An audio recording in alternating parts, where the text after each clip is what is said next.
Magandang umaga po sa ating lahat. Update po muna tayo dito sa dalawa nating bagyong binabantayan na si Francisco na nasa loob ng ating Philippine Area of Responsibility at itong si Tropical Storm Higos na inaasahan natin papasok bukas.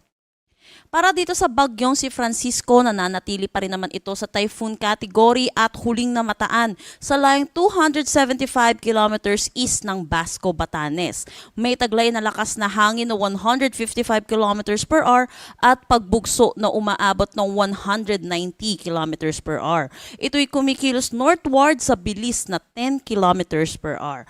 Dahil dito kay Francisco, ito'y humihila ng southwest monsoon or habagat na nakakaapekto dito sa may Central at Southern Luzon pati na rin dito sa may Visayas. Habang palayo po itong si Bagyong Francisco ay nababawasan din yung epekto ng habagat dito sa ating bansa. Yung mga pag-ulan po natin nararanasan dito sa Metro Manila ngayon at yung karatig lugar po natin ay dulot po ito ng southwest monsoon. Inaasahan natin dulot ng habagat makakaranas ng mga kalat-kalat na pag-ulan dito sa may Metro Manila, Calabarzon, Mimaropa, Bicol Region, Western Visayas at Negros Island Region. Para naman dito sa bagyong si Higos, yung tropical storm sa labas ng ating PAR, ay magbibigay po tayo ng update mamaya. Dahil dito sa bagyong si Francisco, meron pa rin tayong tropical cyclone wind signal number 1 sa Batanes, northeastern portion ng Cagayan kasama na ang Babuyan Islands. Inaasahan po natin ang malalakas na bugso ng hangin at mga pag-ulan. Para naman sa ating forecast track dito sa bagyong si Francisco, mananatili ito bilang isang typhoon category dito sa loob ng ating PAR. Pero meron na po itong weakening trend hanggang na maging isang ganap na severe tropical storm paglabas po ng ating Philippine Area of Responsibility. Palayo naman na din po ito sa ating landmass, kaya kung makikita natin, wala po talaga tayo nakikita na landfall scenario sa anumang parte po ng ating bansa. Para naman sa ating hangin na dulot netong southwest monsoon at yung paligid netong bagyong si Francisco, inaasahan natin ang malalakas na bugso ng hangin ngayong araw sa malaking bahagi ng Luzon, Visayas at ilang bahagi ng Mindanao.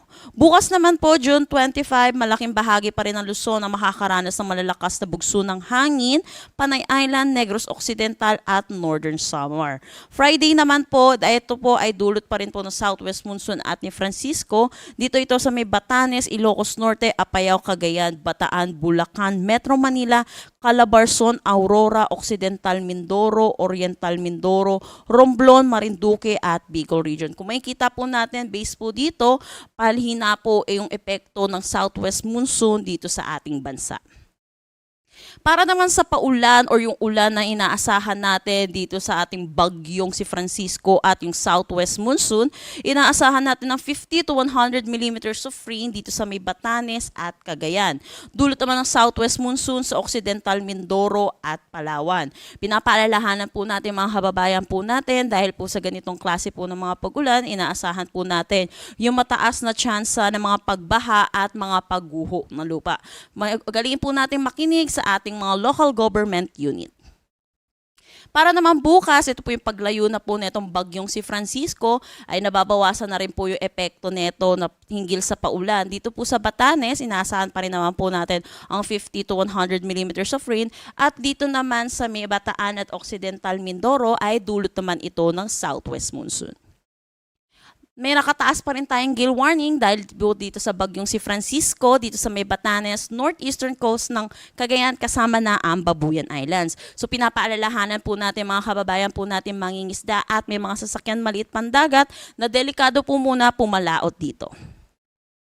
Para naman dito sa bagyong si Higos, na tatawagin nating Gardo once na pumasok ng ating Philippine Area of Responsibility, ito ay tropical storm category pa rin at huling namataan sa layong 2,285 kilometers east ng southeastern Luzon. May taglay na lakas na hangin na 65 kilometers per hour at pagbugso na umaabot ng 80 kilometers per hour.